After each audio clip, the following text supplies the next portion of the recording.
Can a home freeze dryer really help you build your food supply?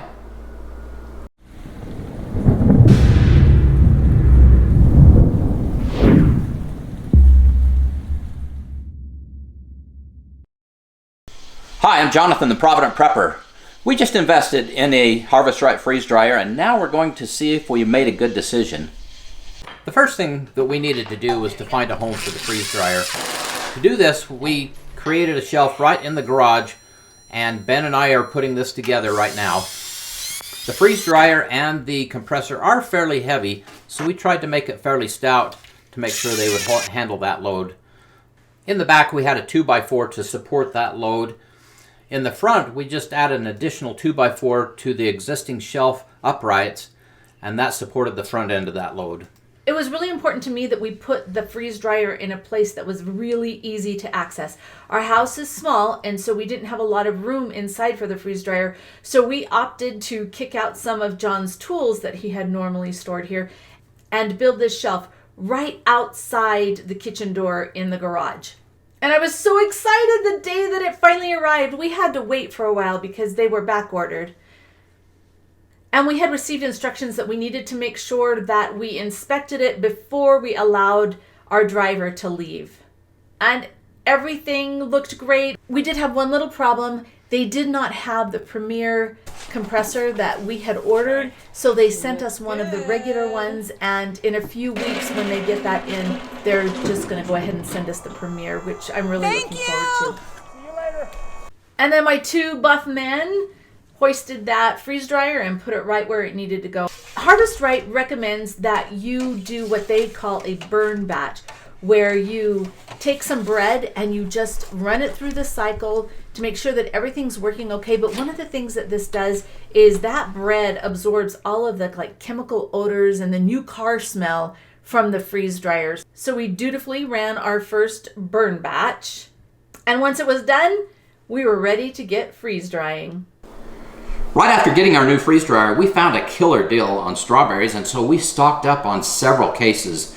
Some of those we put right fresh into the freeze dryer, and others we took and put in the freezer so that they would be more prepared and ready. We can just break these up, put them on the trays, and put them in, and they're already frozen, which shortens that process.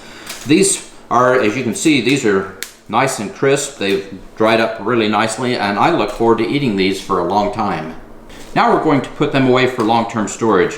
One tray is about one bag. We might be able to fit just a little bit more in there. And then we're going to maybe just top this off just a little. And then we will put in our oxygen absorber.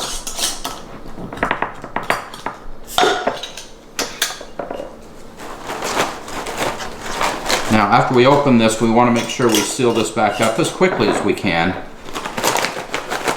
We'll kind of shake this down just a little bit.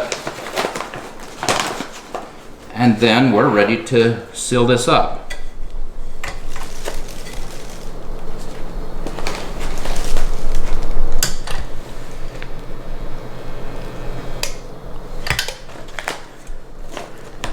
And I like to just maybe seal this twice. And there we go. It's ready to go. The thing I really like about this method is that this shelf life will be, at least 15 to 20 years, maybe longer than that. So this is a great way to preserve some long-term food storage so that you'll have that when you need it. From this batch of strawberries, we ended up with 3 full bags that we're going to put away into long-term storage. We also had a small container that we're going to just use for eating today.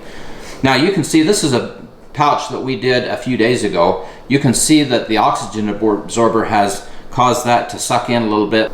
That's a good sign that this oxygen absorber is doing its job and it's removing any oxygen that's left in the packet.